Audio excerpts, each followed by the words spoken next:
Sherman, would you like to introduce David? Sure. Good afternoon. My name is Sherman Henry. I'm a member of LERC faculty. And this afternoon, we have David Alexander, who is a veteran labor educator who has designed and implemented leadership classes with a number of unions. He is currently on the faculty of the Building Trades Academy, a joint venture of the North American Building Trades and Michigan State University. David spent 20 years on the staff of the George Meany Center for Labor Studies, also known as the National Labor College. He has been an adjunct instructor at LERC for over 20 years. I enjoy my time working with David as I've learned so much about him as a labor educator and a true unionist. So, ladies and gentlemen, help me welcome my good friend, David Alexander. Thank you, Sherman. I appreciate it. Let me get us started here. But first of all, thank you all very much for coming. Whoop, am I on mute? No, I'm not. Okay. Thank you all very much for coming. Really appreciate it, and hopefully you'll find this presentation useful. Let me get my PowerPoint presentation up. Sherman mentioned I've been involved in there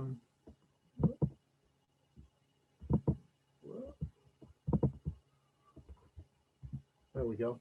I've been involved in working with unions and their leaders for many years, more than we need to go into. This talk, I thought one of the ways that we're sort of challenging the issue, and again, I want to thank LERC and particularly Sherman for a number of these presentations, which have really looked at the idea of reimagining racial and gender solidarity in a variety of different ways. And I've sat in a number of them and found them quite interesting. And this idea of leadership, I think, is one that's particularly challenging because what will really drive the change that we seek will really be built around leaders. And I want to be very clear when I talk about leaders, I'm not simply talking about our elected or appointed leaders. There certainly will be a place for them, but I think this really goes back to the days of the growth of the labor movement when leaders were everywhere. Leaders at the workplace floor, leaders who didn't know they were leaders but were leading folks, all those different levels of leadership. And to confront the issues we're talking about in this presentation, we're going to need leadership, particularly in the times we're living in. It's been quite a challenge over the past couple of years, and particularly looking at incidents that have happened in the past few months, really starting with January the 6th, but leading up to what's just happened in the past couple of days. The need for leadership at a variety of levels is really important. So I want to talk a bit about that.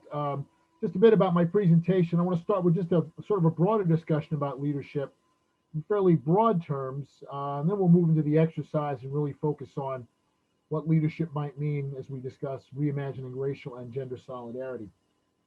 I will be doing a PowerPoint presentation, but if you have questions or comments along the way, as mentioned, Jennifer will collect those, and at certain points we'll stop and certainly try to answer your questions. A lot of what we're talking about here can't really be answered in an hour and 15 minutes, but we certainly will appreciate questions and comments.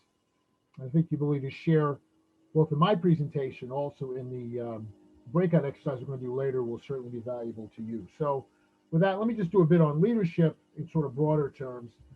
We'll talk a bit about that. I've been involved again in this idea of teaching about leaders for some time. And when I first got involved in labor education, quite frankly, there wasn't a whole lot of leadership training. Most leaders who got involved in this were told by their leaders, you'll figure this out as you go along. And essentially what a lot of unions have done, and quite frankly, some unions still do today, is they kind of throw you in the deep end of the pool and you learn how to swim or you drown, one of the two. I've had the pleasure of working with a number of people, and I want to mention Barbara Bird's name here. Barbara no longer with LERC, but someone who was very helpful when I was trying to figure out how to teach leadership training a number of years ago. So I certainly want to give a shout out to Barbara. But again, it's a challenge. As the quote of the slide we have up here, they're rare in life. Most folks don't want to take the responsibility. And those of you that are in positions of leadership are aware, there's a lot of people trying to tell you how to do your job better, but certainly don't want to do your job. That's one of the first things we got to recognize about leadership. They really are rare, but as I said when I started this, more and more they're needed as we face the challenges we face in the present and hopefully in the future as well too. one of the reasons that we struggle with leadership is there are those sort of myths about leadership. And there are many of them as well, too. I just want to highlight basically 5 of them to begin with. First of all, this idea of management, leading and management being the same thing. I think this is the biggest mistake most of our employers make, is thinking that they're managers or leaders. Frankly, most of them are lousy managers. They're certainly not leaders. Most managers maintain. They don't really lead. They maintain the status quo. Leaders have to influence. Leaders have to be willing to encourage people to change their behavior. Most managers aren't equipped to encourage people to change their behavior unless it's under some sort of penalty. The idea of an entrepreneur, salesmen or entrepreneurs. I would think our experiences under the last president would certainly encourage us to believe that salesmen aren't leaders. We elected a man, or let me say, a man was elected to the White House who his primary strength was the fact that he saw himself as an entrepreneur.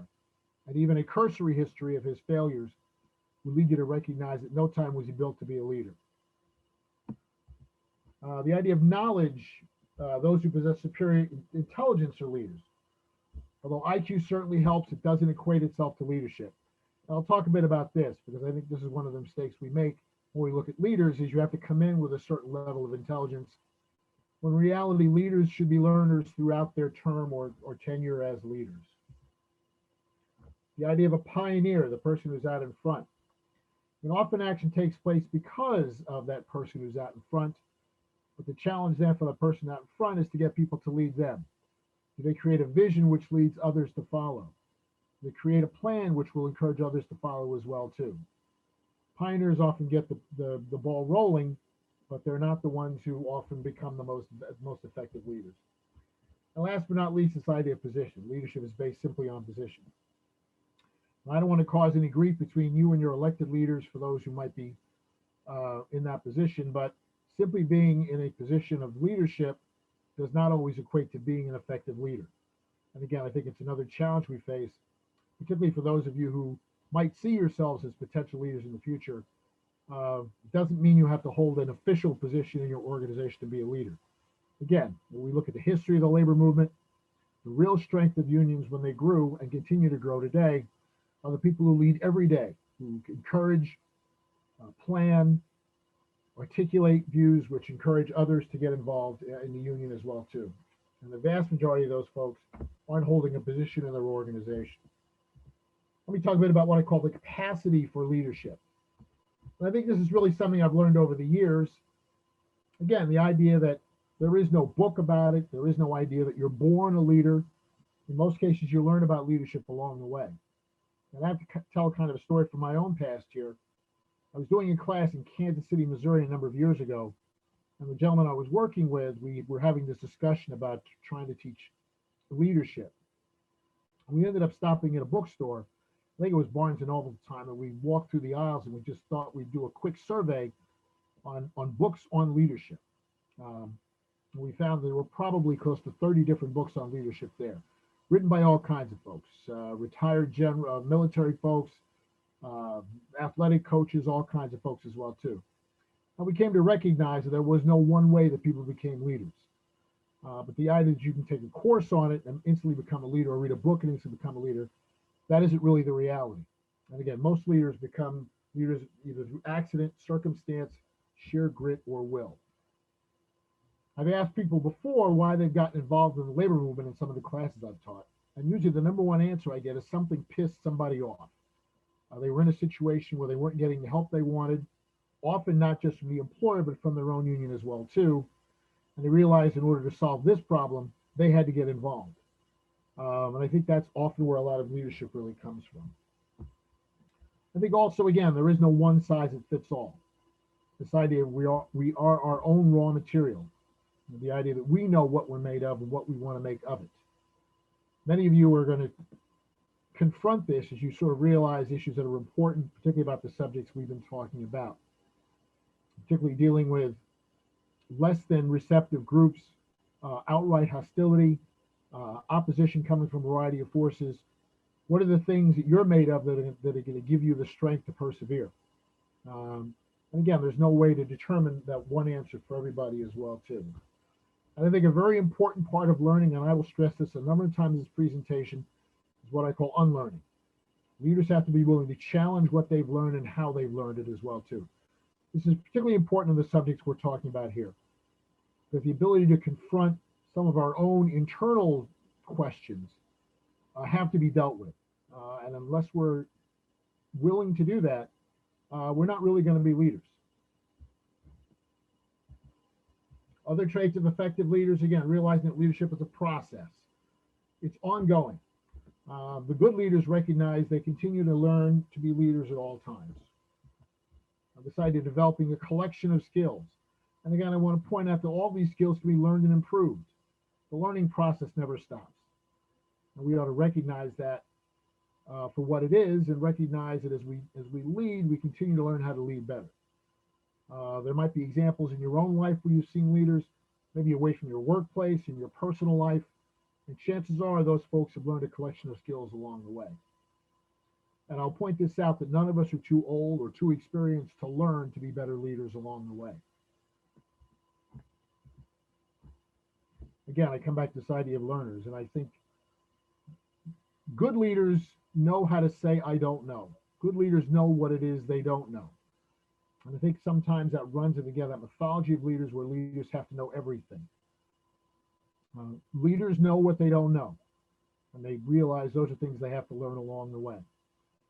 Again, I think this is a larger problem in our society, where we've tended to tell people, using a phrase like, I don't know, makes them look stupid, when in reality it makes you look smart. So we never stop learning. We never miss an opportunity to learn. We learn from others. We learn from our own experiences in life. And sometimes we learn in the most unusual kinds of ways too. Another part of leadership is trust. People have to believe in you and what you say first before they want to become leaders. If they believe that you care about what you're talking about, they're more likely to follow you. Often they don't care about how much you know, but it's more importantly how much you care. And sometimes that gets lost as we talk about what makes an effective leader. And these are what I call the 3 C's: competence, connection, but really character as well too. You're not just judged by what you say, but what you do. Again, that idea of not just talking the talk, but walking the walk. And I think leaders ought to realize that their leadership is tested on a regular basis, and people watch how they respond to those situations as leaders as well too. Other traits of effective leaders, again, the ability to empower others. I think this is another challenge for leaders too. We tend to think that we are the only people who can carry this out. But again, if that sort of broader message empowers others to be leaders too. And often people will follow the same path that you followed as well too. Sometimes this is done in formal and informal ways, but again, people will follow your steps as well. So how do we pick good people to do what we want to get done? And then how do we avoid meddling to help them do what they need to do while they do it? This happens in often very specific ways in other parts of our life as union leaders, but it's important to realize, particularly about the subjects we're talking about, the ability not to just encourage others to act, but empower others to act is a sign of leadership as well too. And also, again, I think the side of what I call understanding the law of navigation, that you're on a journey here, folks. But leadership continues to be a journey. And as with any journey, it's not just a straight path. What do our past experiences tell us? And I come back to that again as well too. What are the things we've learned in the past that we need to re-examine if we're going to be effective leaders? The ability to listen to others. I think this is a challenge for leaders too. Leaders have to be effective communicators, and one of the best ways of being effective communicators is the ability to listen to what others have to say as well too. And then what I call balancing faith and fact. The idea that you always want to have a foundation of good, strong facts to back you up, but at a certain point, faith becomes part of it too. And often that's the thing that connects people, is if they see you have faith in what you're doing, they'll have faith in that as well too. That's often very empowering for leaders as well, building that faith in other people too. I've grabbed just a bunch of quotes here. I'll go through them fairly quickly. And again, if you look in a variety of ways, leadership's talked about in a variety of different kinds of sources. And I think Proverbs 29:18 from the Bible, it talks about vision. I'll talk a bit more about vision later on as well too. The idea that people look for leaders to have vision.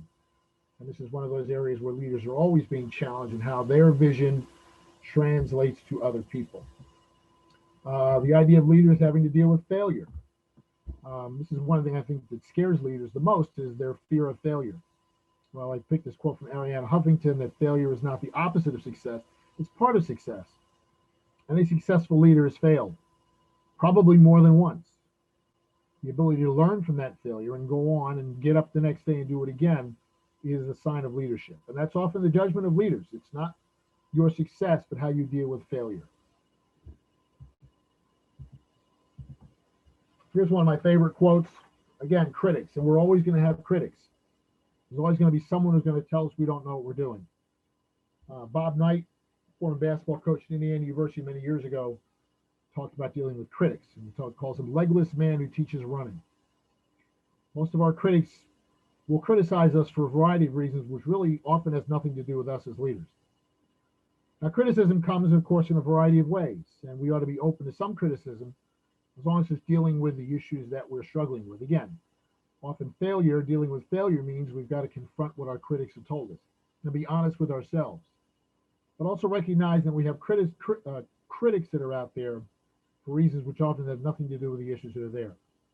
So the idea of how we deal with our critics is important as well, too. I think this is an important one because one of the great faults of critics is they believe they're indispensable. The organization can't survive without them. This is Charles de Gaulle's quote that the graveyards are full of indispensable men. And I've always made a point of telling union leaders in any class I've taught, you are renting the chair that you're in. Someone had the job before you, someone will have the job after you. Your desk and your laptop will not attend your funeral. It's the idea of recognizing, to be humble, to recognize again that the mistakes will be made, and to recognize that one of your challenges as a leader is to bring along that next generation of leadership as well, is all a function of being an effective leader. The idea of a leader is learning. And I pulled this quote, and I think it's from Socrates. To be quite honest, I'm not 100% sure, but certainly something we ought to be aware of. The idea of learning, and again, I've touched a bit on this, the idea that we want to keep learning. Smart people learn from everything and everyone. Average people learn from the experiences. Stupid people already have all the answers. And I'm willing to bet most of us can look back at experiences in our lives and sort of recognize when this situation has popped up in the past. So again, the idea that we recognize that we can learn more. Recognize and understand and know what it is you don't know. It's important that we look at those situations and recognize where learning takes place. And again, I think it's particularly important with the subject that we're talking about here, as we try to encourage others to learn along the way. And recognize again that it's a struggle. Most leaders have to confront struggle in one way or another. And I like this quote from Ruth Bader Ginsburg, fighting for the things that you care about, but do it in a way that will lead others to join you. Because the struggle is, for most of us, where the battle really takes place. We don't always know where the struggle is going to take us. Usually we have an idea where we'd like the end of the road to be. But how do we engage others to participate in the struggle as well, too? And it goes back again to the leader empowering others to assist him or her when they're in that struggle as well.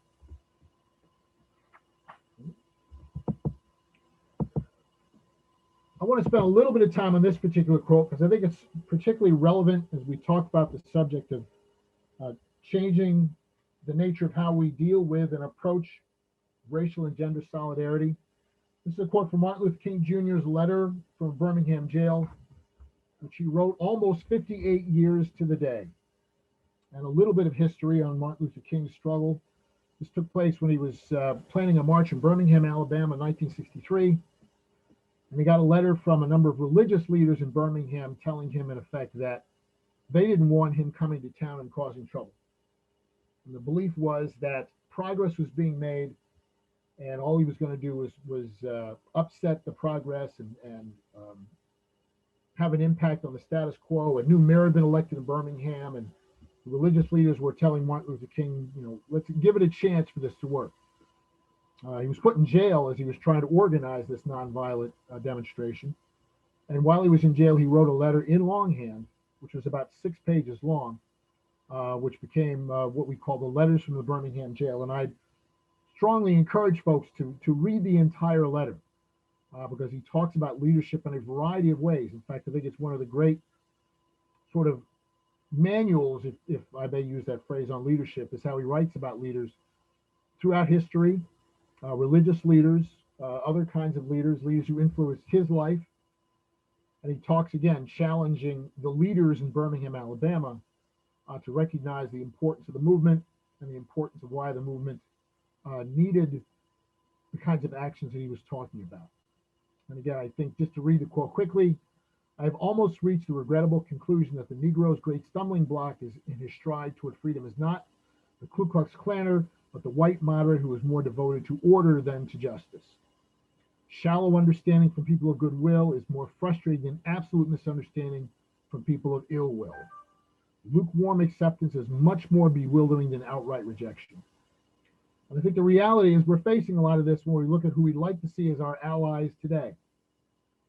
People who believe they understand the struggle and believe they understand the need to change how we approach the dynamic of racial and gender solidarity, but are more often than not telling us we need to go slow, or telling us that our actions are happening too fast, or believe that our actions are too extreme, or believe that we ought to give time for the process to work.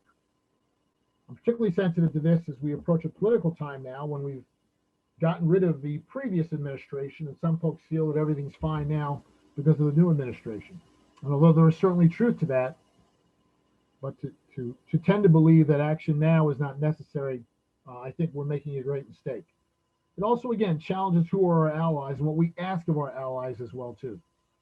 And again, I think King's remarks here, and again, I'd encourage all of you to read the letter from Birmingham jail, because much of what he talked about almost 58 years ago, he wrote this letter on April 16th, 1963. So almost 58 years ago, he wrote this letter. And I'll argue that the letter he wrote is just as relevant today as it was 58 years ago while he was in jail in Birmingham, Alabama. And he included in this letter, by the way, John F. Kennedy, the president, who was afraid to act to support civil rights at the time as well, too. So King was very aware of his audience. He wasn't just writing those ministers in Birmingham. He was writing this letter to the nation and its leaders as well, too. Okay. Let me mention a book that you might, if you can find, get a copy of. It might be out of print, but if not, I'd certainly recommend it, because it really is written specifically for union leaders. Paul Clark is a professor of labor studies at Penn State University. He wrote this book after tenure as a local president. I think it was a communication workers local in Pennsylvania. He was defeated for office, but when he left office, he went back to school, got his degree, ended up at Penn State, and he wrote a book called Building More Effective Unions. And the book really is written for local unions. Again, it's somewhat dated, but I think a lot of it, again, is good for folks who are trying to learn more about leadership. I'm quite frankly not sure if the book is in print, but maybe a little bit of investigation, you might find a copy of the book. Paul said the two primary challenges of any union leader, particularly at the local level, are two. First of all, convincing members to participate in the organization's work. And again, I'll talk about some of the barriers Paul believes to making the first challenge happen. And the second challenge, again, is using the limited resource of the organization in a way that is most effective. And Paul wasn't really talking about money. He was talking about other resources that the union needed to use better as well, too. Again, primarily its members along the way. One of the points Paul makes about leadership, particularly the labor movement, was it really came, and I think still really comes, in sort of three separate models. He talked about laissez-faire, the hands-off approach, what he calls a transactional approach, and the transformational approach as well, too. He talked about the laissez-faire approach. Little or no direction is provided by the leader. In fact, sometimes the leader is very hard to find. The leader is reluctant to become actively involved until problems occur. And I think this is one of the dangers we've seen in a lot of positions of leadership, including the labor movement, what we call crisis management, where the leader doesn't get involved until there's a crisis. And Paul argued that real leadership, we deal with whatever the issue is before the crisis takes place. And often the leader believes he or she is showing their strongest traits of leadership once they get involved when a crisis is there, when they probably abdicated their leadership by not getting involved until there was a crisis. Authority and power are ceded to the followers and waits for the followers to approach with questions, comments, and problems. The idea of sort of passive leadership. The leader doesn't get involved until he or she absolutely has to. This also means that decisions are delayed. Time is lost, again, which is often the most valuable resource, is how leaders use their time. So Paul talked about what he called laissez-faire leadership. Then he talked about transactional leadership, which I still believe is probably the dominant model of leadership in unions today. People are motivated by reward and punishment. Clear chain of command. You know who's in charge and why they're in charge. The primary purpose of the subordinate is to do exactly what the boss tells you to do. And we tend to measure our success by quantitative terms. We're successful because we've won more grievances. When in reality, the problem that is causing the grievance is still there. But we tend to recognize solving problems in a quantitative way because that's the way we keep a scorecard. And I also do some teaching of grievances and arbitrations. It's the first thing I try to dissuade any leader from doing is having that scorecard, because it's not a real good indication of the success of the union and the contract as well too. Here's probably the best example of transactional leadership. The meetings will continue until morale improves.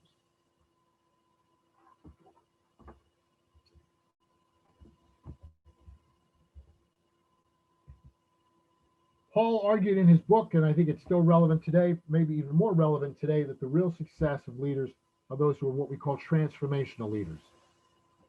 And I think it really applies to what we're talking about today. And I hope when you get into your small groups, you might discuss this as well too. Again, a strong role model whom others wish to emulate. People who watch how the leader conducts himself or herself, who see the examples that the leader sets. The leader just doesn't talk the talk, but walks the walk. A leader, someone who presents members with a clear vision of what their organization can and should be. And again, we get back to that question of vision. Understanding what the future will look like and how we'll achieve that vision as well too. And I think that's often the challenge we face. So the leader is not only setting high standards for himself or herself, but also setting high expectations for the membership as well. And encouraging people to recognize what high expectations can look like, and also the steps to achieve those things as well. The idea of touching people on a personal level, the ability to engage with people. We go to things like good communication skills.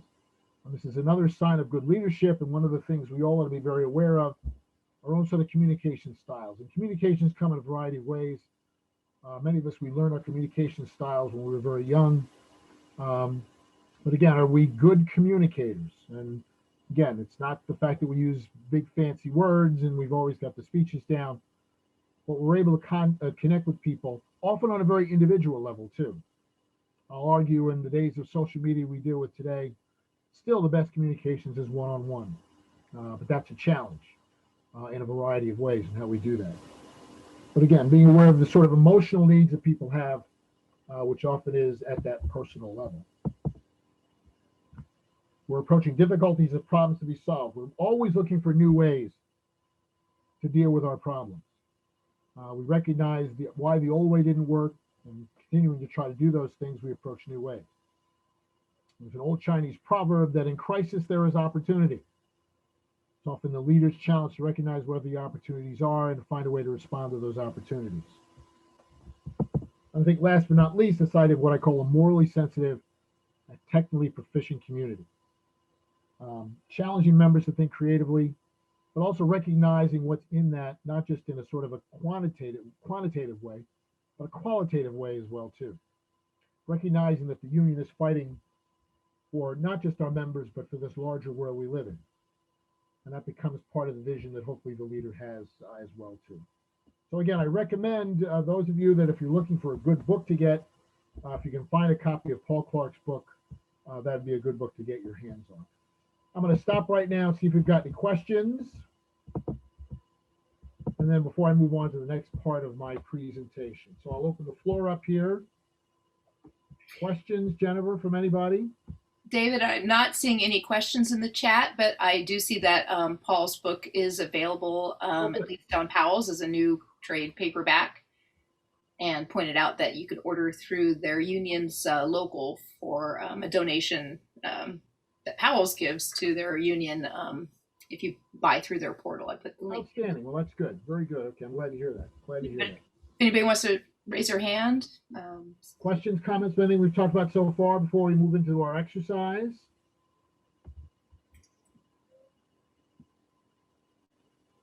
Nope. All right. All right, what we're going to do now is put you into small groups. Let me set the exercise up. And it's particularly, again, related to the subject we're talking about and the challenge of engaging the membership. One of the reasons I find this interesting, again, is something that I've had the opportunity to sort of listen to some other folks have talked about. Again, the idea of getting people to have a sense about belonging and why it's important to belong to an organization and why the organizations they belong to ought to have some value for them as well. And one of the things that often leads people to belong, to have a sense of belonging in your organization, usually are a number of different kinds of issues. Again, I think the idea of belonging is sort of a core human need. And again, I believe, and I've been doing this for a long time, it's one of the reasons people join unions. It isn't simply about money, it isn't simply about benefits, but it's that sense of collective. It's belonging to an organization that provides them with a sense of belonging and a sense of importance and a better understanding about the kind of life that they're living as well too. And I've asked the question, how many of our members really believe that they really truly belong to the union? I think we really need to ask ourselves that question. And that question might be a bit beyond what we're talking about here, but I think it might be particularly relevant to some of the subjects we've been talking about over the past couple of months as we look at the issues we're looking at here. Because I think unions, along with a lot of other organizations, quite frankly, kind of falling short around some of the subjects we're talking about. But again, one of the ideas of these sort of four elements of belonging. Do you believe your contributions are recognized by the organization you belong to? You have some connection to your coworkers. And this connection can be formal, informal. The connection can be something that might, quite frankly, be driven by not so much in the workplace, but out of the workplace as well, too. You believe their support, the ability for you to grow within the kind of work that you do. And are you proud of the organization and the purpose of the organization? And I think as we look at our own organization, sometimes the answers to those 4 points are somewhat challenging. And I think we ought to realize as we sort of reimagine the sort of solidarity we're talking about, what role belonging might play in all that. Would the union be a place that some of our members would go to get a sense of belonging about some of these issues? That's going to count on leadership to recognize where the union is not necessarily meeting those needs and why it's important that union leaders assume that responsibility. 3 kinds of people in most of your organizations, folks. And I'm going to sort of generalize here, and no one fits neatly in one of these 3 boxes, but these are certainly the boxes that they're in.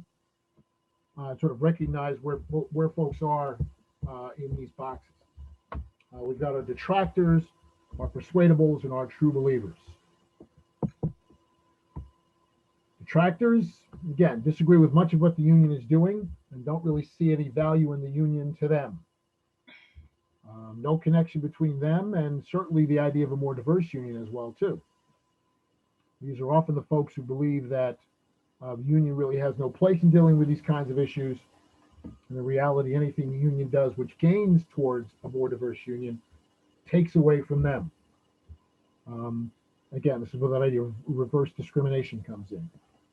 These are often folks who feel disenfranchised, particularly around political kinds of issues. And again, I'm not asking you to sort of identify folks like this. That'll be sort of part of the exercise we'll do later on, which is sort of look at your union. Where are the detractors? Have you had confrontations with the detractors? We'll talk a bit about that as well, too. Then we have what we call persuadables. These are folks that are somewhat understanding of the issue, but again, have to face certain challenges as well, too.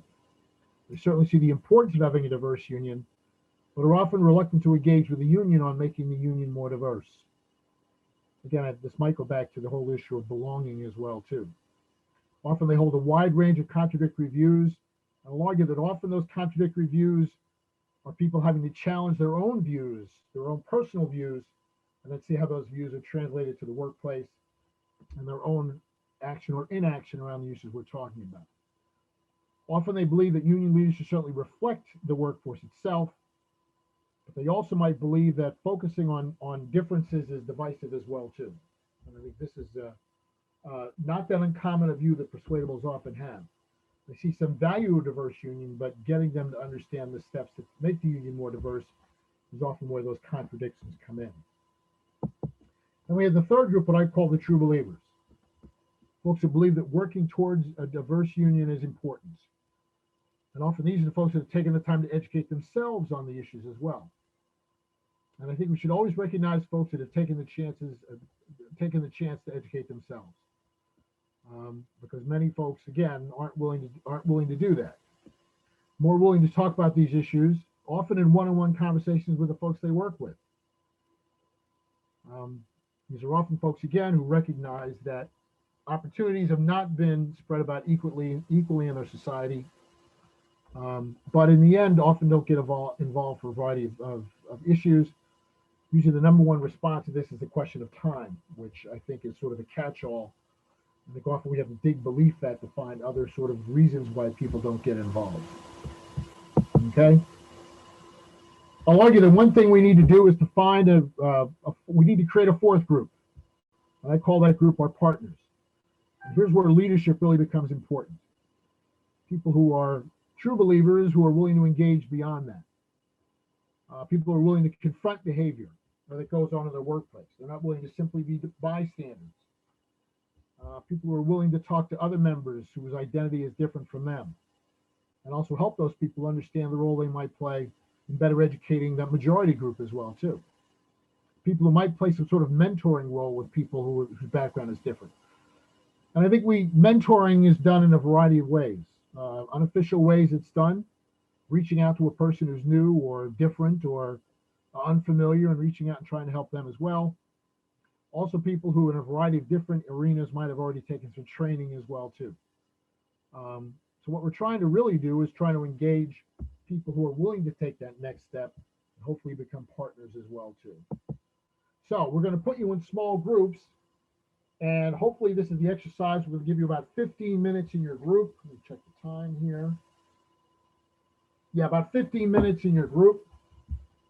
And what we'd like you to do is to really look at these three different questions and try to figure out in your group how you might kind of answer these three areas. Number one, how you might convert the persuadables into true believers. And I'll go through once again, I'll go through again how we define persuadables and true believers. How would you convert true believers into partners? And what would you do with your detractors? So let me go back once again, and we'll point out detractors again, folks who tend to disagree, don't see a connection between them and a more diverse union, often feel disenfranchised, and any effort in diversity or changing it as a form of reverse discrimination. Persuadables, they see the value of a diverse union, but are often reluctant to engage with the union to help make those things happen. Often they hold a wide range of contradictory views. They believe the union should reflect the workforce, but also believe that focusing on differences is divisive. And we have the true believers, folks that believe that working towards a more diverse union is certainly important, have probably taken the time to educate themselves, more likely to believe that there is not the equal opportunity there should be, but often don't get involved in diversity issues for a variety of reasons, okay? And again, partners, people willing to engage in activities, confronting behavior, talking to folks, mentoring, and attending training as well too. So again, your assignment in your small groups, these 3 points, and we'll leave these up. How do we convert persuadables into true believers? How do we convert true believers into partners? And what do we do with our detractors? Okay. Any questions about the assignments?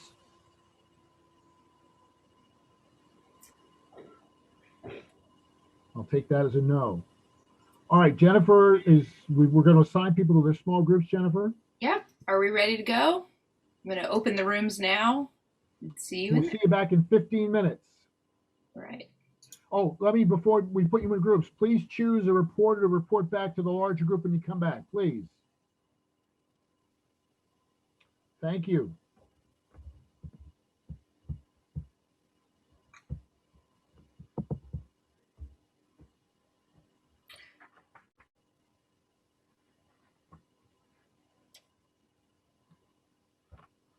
I'm going to join room 1 and let you guys hold down the fort here in this main space for a while. I'll send out an announcement at 5:42 saying we have a few minutes left and close the rooms at 5:55. All right, thank you, Jennifer.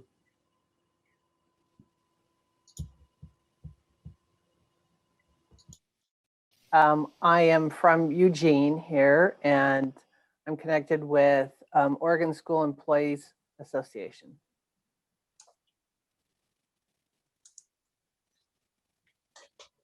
I'm Bob Bussell, I'm with Lurk, and I'll tell you, Sheila's being too modest. She's the president of her chapter.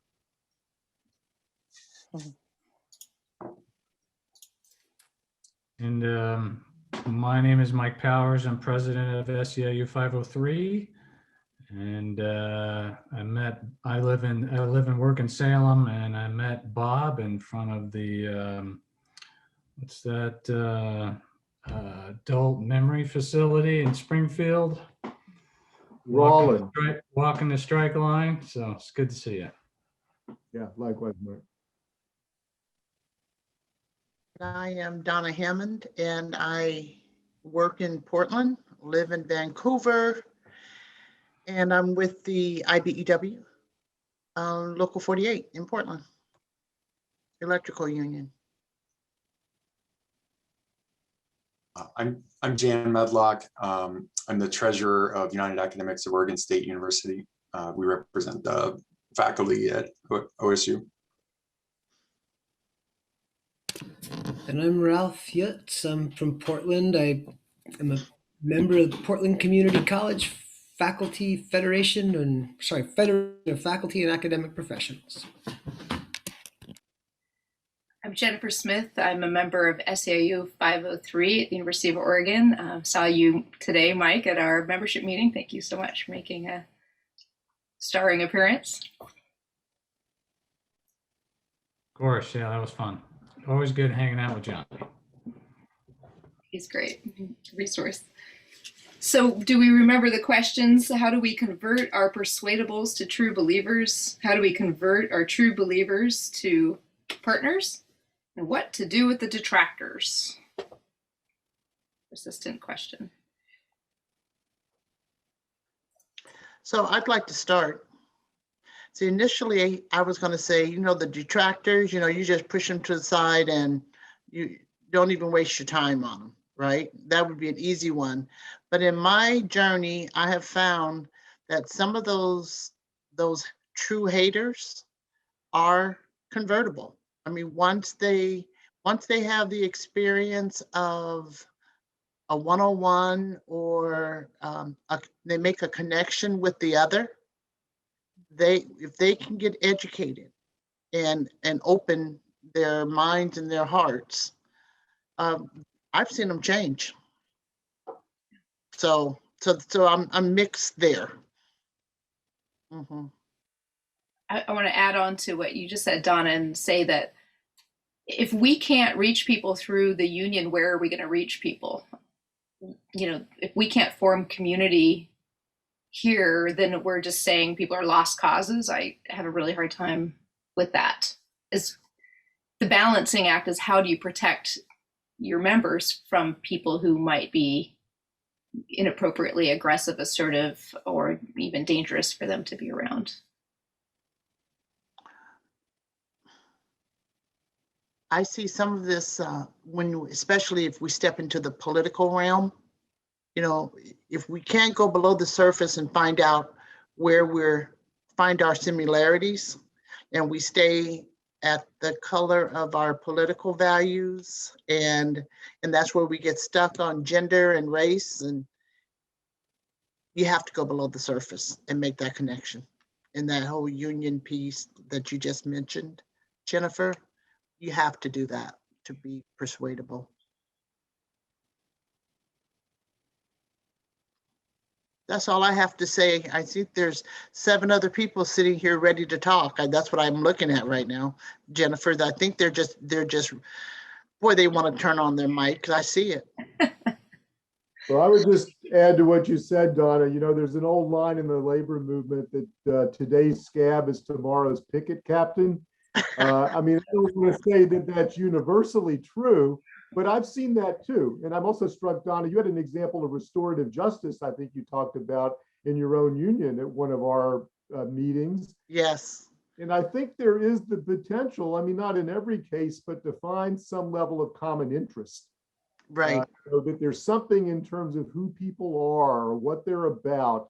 I mean, people have families, they have things they like culturally, they have beliefs and values. That's the other thing, is I think the values can manifest themselves differently, but I think some of our values that we have as unionists are fairly universal if we can begin to find our way to some of those. So I don't think you give up on some of the detractors. I think you look at it as a long-term project in relationship building over time. Yes. And so the first question, Jennifer, I'm going to go back to you. It was, how do you persuade the Persuadables to the true believers. How do you make Okay. them picket line captains? I think it's when membership feels like the issues that their issues are the ones that are putting people on the picket line, right? When membership believes that union leadership really is acting in line with their values, like Bob says, and their real interests. Like, because where I work, our union represents different categories of people: full-time faculty, part-time faculty, academic professionals. And full-time and part-time faculty, there's a real divide in our jobs, how we're treated. Our part-time faculty are badly exploited, not just by administration, but by us full-time faculty for their work. And our union historically has been driven by the full-time faculty, even though we're now the minority of membership.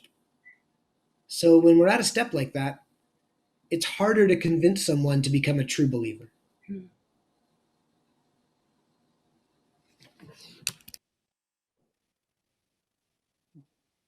But so I guess my idea would be, like it's said right there on that slide, persuadables often believe the union should reflect the membership.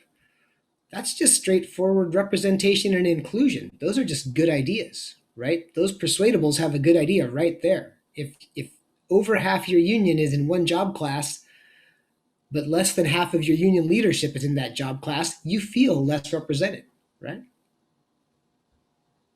But it's tricky because a lot of our unions are long-term organizations whose leadership structure was designed decades ago, and that the organization has changed around them, and we haven't adapted as fast as we maybe could. And leaders are skewed also towards people who might have the financial resources, the time privilege of being able to, attend meetings and, work. That's basically a second job in union leadership. Yeah, and that's in educators unions where almost every person in the union is already being exploited by their boss for all their time and all their human energy. When we come and ask, or I've never held a union position yet because I've still, after 6 years at work, even though I'm a true believer, I don't have the time, right? So it's this real challenge of how to carve out those roles where you can get low time investment, but big payoff in connection, big payoff in the union better understanding your values and what you need. I think that might be, I don't know, how to involve people in organizing when they're too busy to be organized is such a huge one for especially those persuadable folks.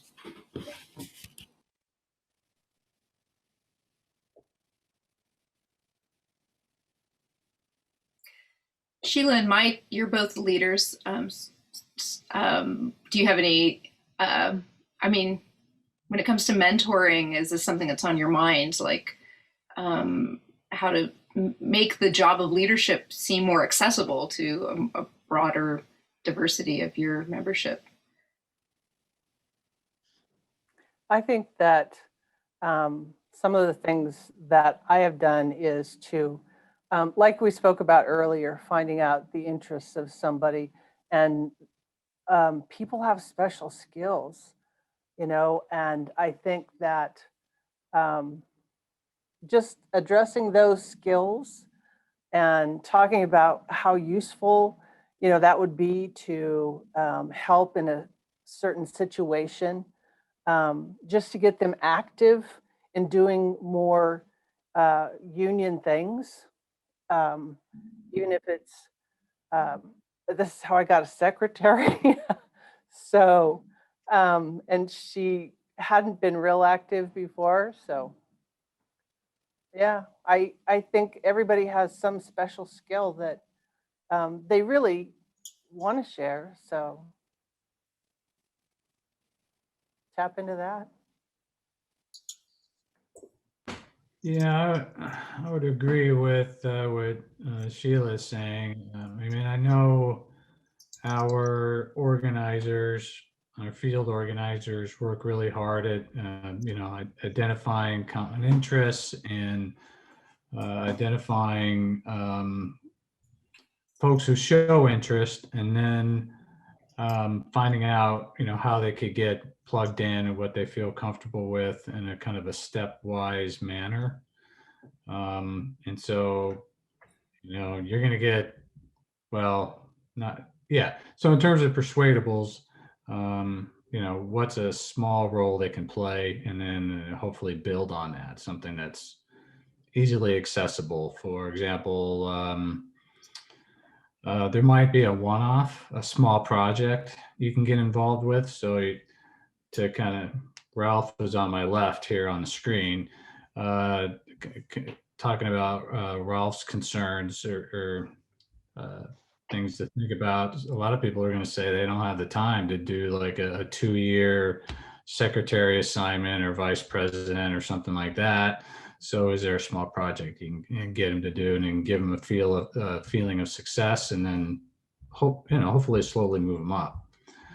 But I'm keenly aware also what Jennifer was saying, because when I was president of the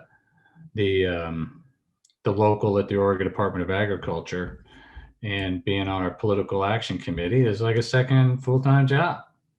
And yeah, if you're really doing it, but not everybody's going to be able to do that. So where are those middle positions that, you know, people can fit into?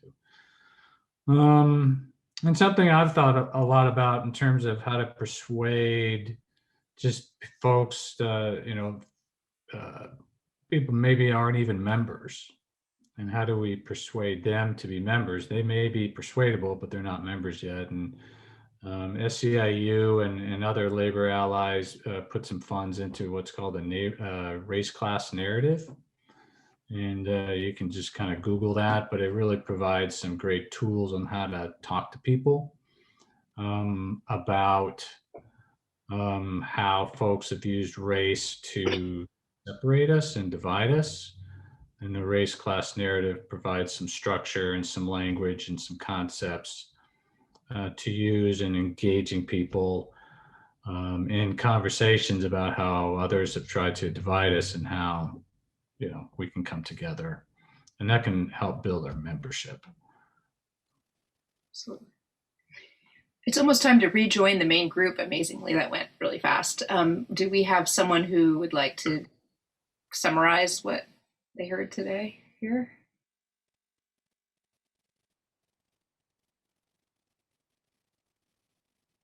I don't think it should be me, because I talk so much in the regular session as it is.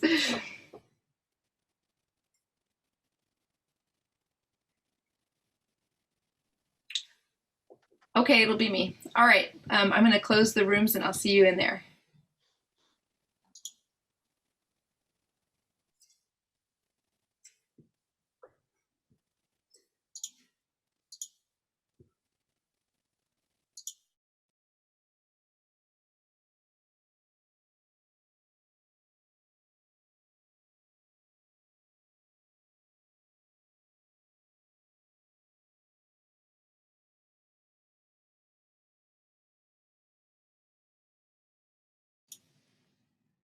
It's always nice to see people taking a long time to come back to the main space. It means they have a lot to talk about.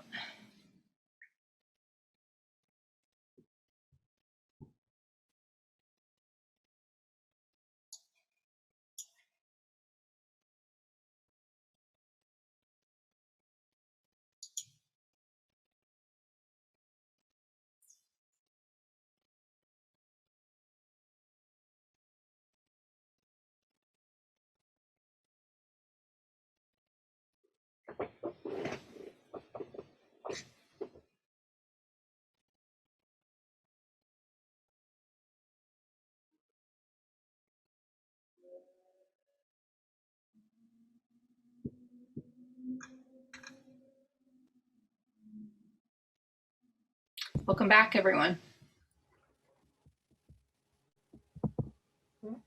Welcome back. Thank you very much. Hopefully you had a chance in your groups to kind of deal with these three questions.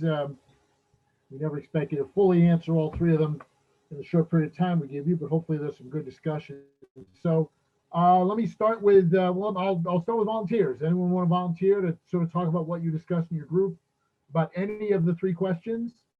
David, I'll start with the group I was in. We talked about how to deal with detractors first. And it was pointed out that, how did Bob Bessel say it? Sometimes the scab moves one position from scab to strike picket captain.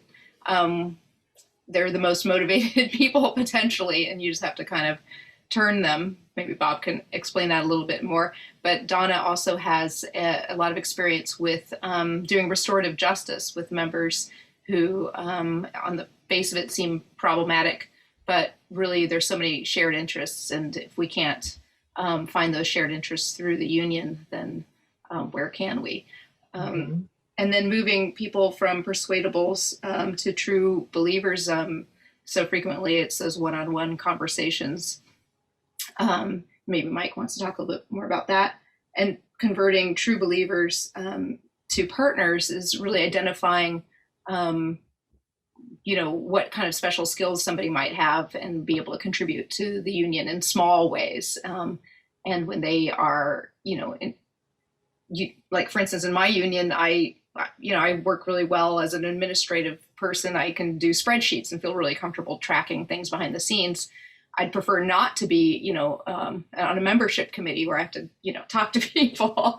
So, I'm really happy to be asked to do the skills that I enjoy and I feel like I'm good at, but I might be more hesitant to do things that I wouldn't feel as good at. And also leadership reflecting the membership is so important. And it was pointed out that in some faculty unions, adjunct faculty are the majority of the membership, yet the leadership is so frequently full-timers, and how are those interests being reflected in the union? It's important to see. All right, thank you, Jennifer. Someone from another group want to speak up?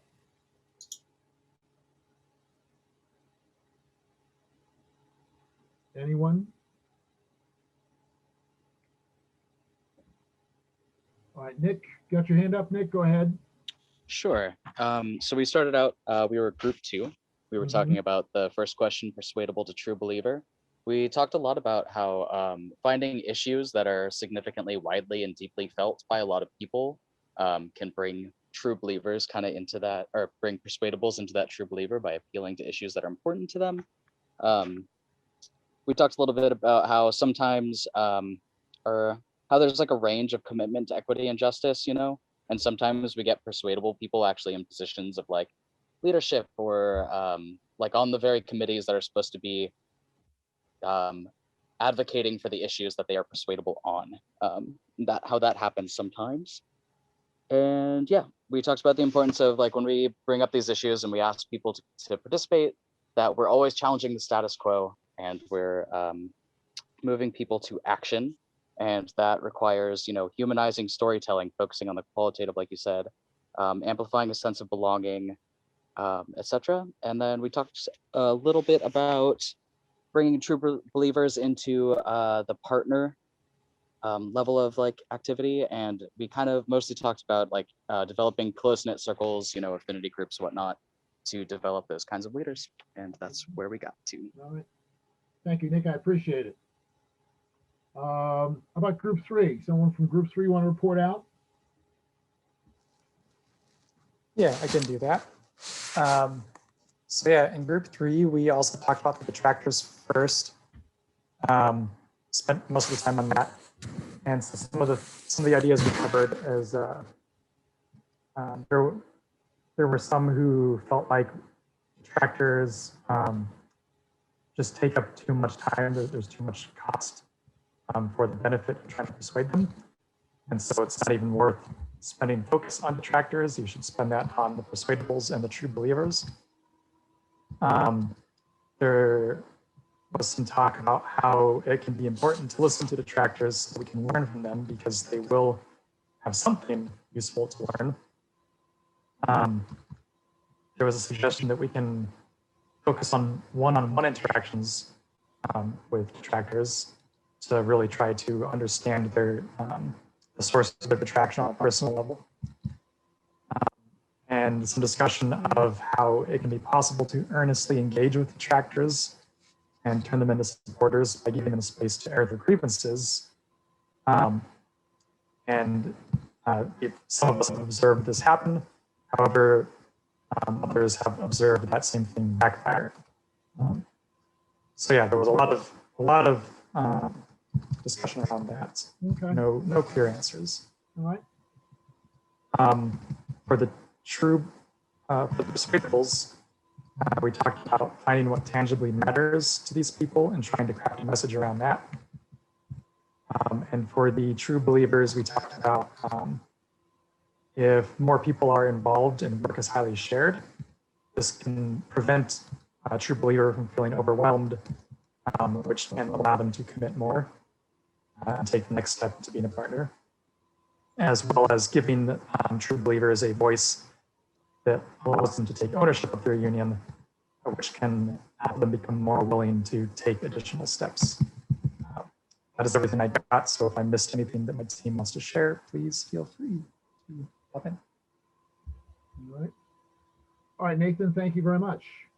Appreciate it. How about the next group?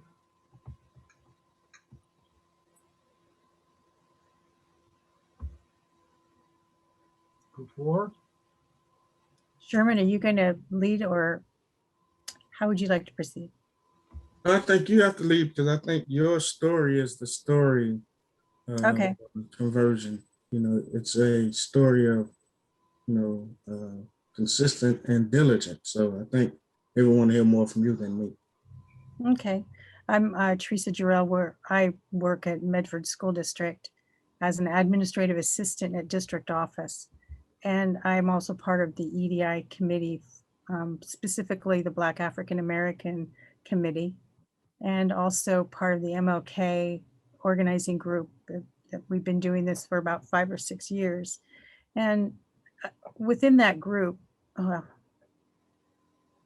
I mentioned that early that with the Janus decision, we lost about maybe 60% of our members dropped. And so that in combination with COVID has created a situation where we haven't been able to provide that mutual aid. Isn't that what we called it, Ted? I think it was Ted, and I'm trying to look to see who else was in our group.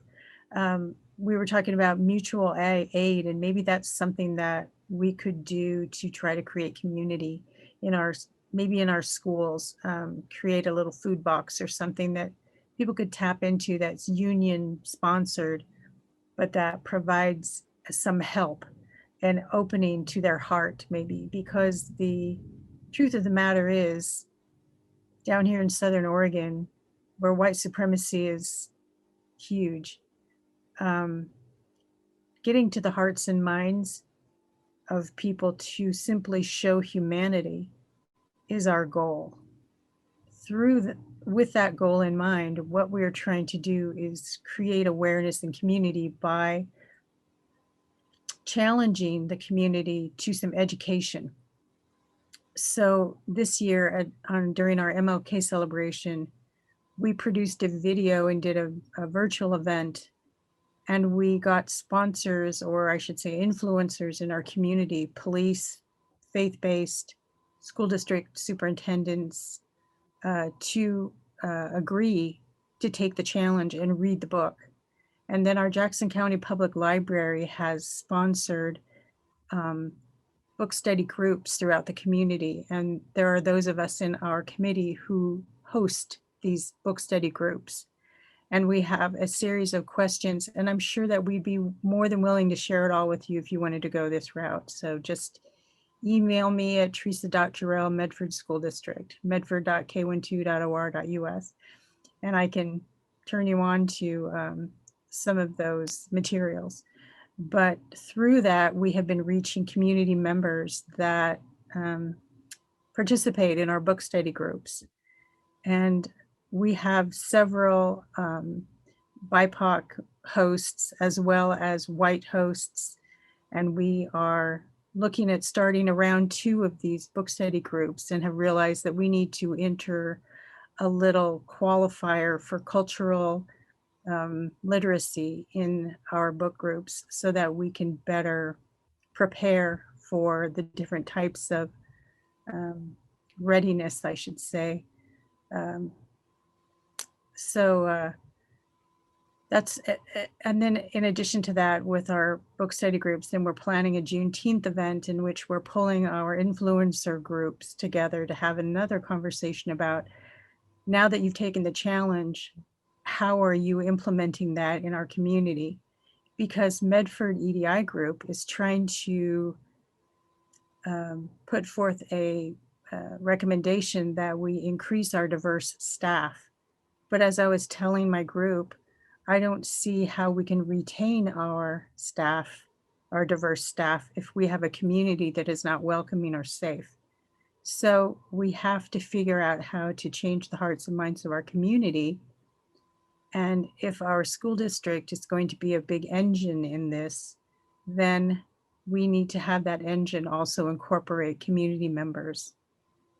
One of our biggest employers is Asante, and they have an EDI group. So one of our discussions in this last week has been, let's talk with Asante about how they're welcoming and creating an environment for their diverse staff, because Asante Hospital here has a very diverse staff. So something that they're doing is retaining these members, and maybe we can learn from them.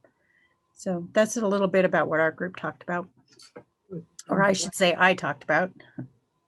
Thank you, Teresa. I appreciate that. Appreciate that very much. Thank you. Next group. I think that's all of them. Is that it? Okay. Yeah. Well, again, I want to thank you all very much, particularly the feedback, and yeah, that was very good. I appreciate that. Appreciate that a lot. All right, let me wrap up with a couple of things here. Too fast. There we go. Some examples, again, a lot of you have touched on these in your answers already. And again, one thing I think is really kind of start with why. And in unions, we're real good with sort of the what and the how, but often we don't spend enough time with the why, and the why ought to be encouraging conversation. And a lot of that, again, goes to one-on-one conversations with folks. And again, I think giving folks a chance to sort of to speak to these issues, I think is really kind of important. Now, one challenge we face, and I sat in on a presentation a while ago, and a young woman talked about she would like to have safe, uncomfortable conversations. No, no. You can't have those things. You can't. So the ability to sort of set some guidelines for folks, but recognizing that, you gotta be willing to sort of stretch a bit and deal with uncomfortable subjects. And again, I think for a lot of folks, it's dealing with how they kind of got to where they were in life and confronting that, which again will certainly make people uncomfortable, quite frankly. So a lot of starting with why, and that time consuming, but often very valuable. And that can take place in a variety of different sort of platforms as far as conversations take place as well too. Again, what are the benefits of increased diversity for the union as an organization? A sort of broader conversation, because I think often people tend to think about increased diversity only benefiting that small number of folks that, particularly again here in Oregon, or people of color, or sexual issues, those things as well too, and how the entire organization benefits from that often is it should be a larger part of the conversation as well too. Building persuadables, competence, and confidence. If we identify folks who are willing to participate, how do we encourage them to participate? More than just a slap on the back, but how do we get them in positions where the skills they might bring to help us as an organization not only benefit them, but benefit us as well too. The detractors are always interesting. Again, I think Nathan raised the point about, again, why are they detractors? And I think two things usually happen when we deal with detractors. We either devote a lot of energy to them or no energy at all. We try to convince them that they're wrong, which more often than not frustrates us, or we just ignore them altogether. If we don't get a sense about why they see themselves as detractors, we might miss an opportunity. This goes back to Bussel's point about the scab that becomes a strike captain. Yeah, often it's because people believe there was no place for them in the organization. So the ability to connect with detractors and kind of accept what you can and cannot change about detractors as well too. But at the same point, if they're taking up too much of the oxygen in the room, often the leader has to make a decision there as well too. And then last, and the sort of larger issue about belonging, it's important that becomes part of our conversation as well too. And that means different things to different people, quite frankly. Here's where the leader is often challenged to look at the message that he or she gives in whatever mode they use, and how that message comes across, but what belonging really means. We go back again to why people participate or don't participate in the union. Often is because there is no sense of belonging. And what can the union do about that? It has to be part of the vision of the leader, quite frankly. So, all right. Let me end with this. A couple of folks, when we set this up, I got an email, and I think I got a LinkedIn thing from folks who are looking for reading lists, and I just grabbed a couple of different books. There's a lot of stuff out there.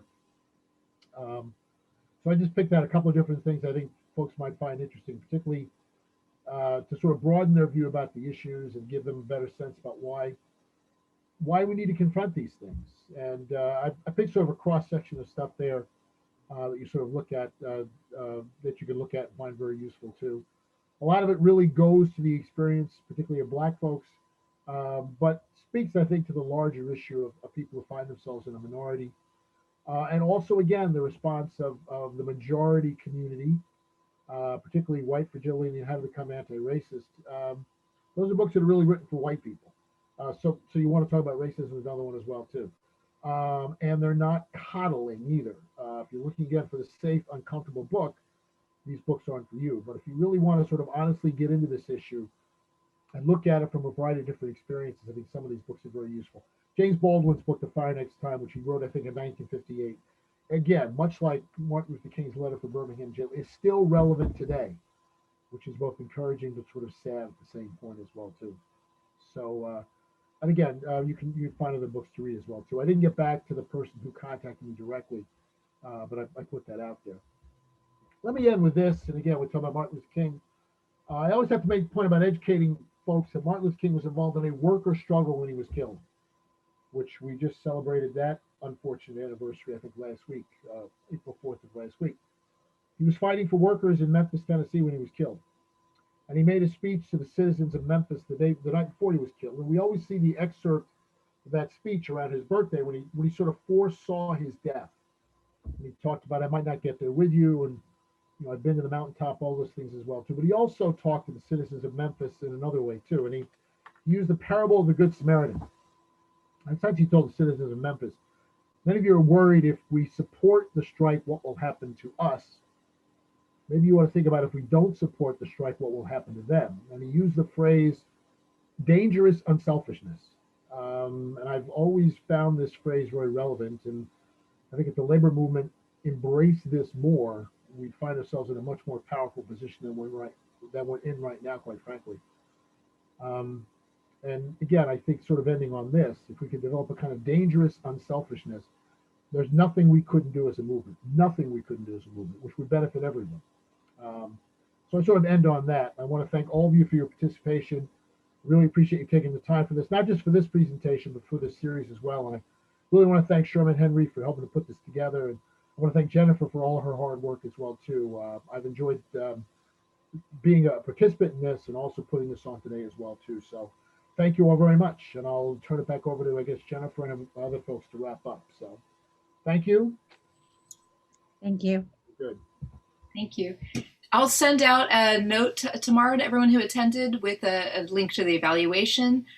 Tressa, is it okay if I send out your email along with that? And the reading list of possibly the PowerPoint in total, if David sends that to me. And thank you so much. We hope to do another series like this in the future. So in that evaluation, we're asking for feedback about what you'd like to see and what would be useful to you. Sherman, any last closing words for the last session? Well, just thank everyone who took the time out to invest in the program, and hopefully we'll continue to have them engaged long-term as we really try to transform and reimagine a 21st century labor movement that's empowered and in fact effective for all workers, not just workers of color, but all of us. And we are tied into that common thread of our own humanity. So you all have a good night.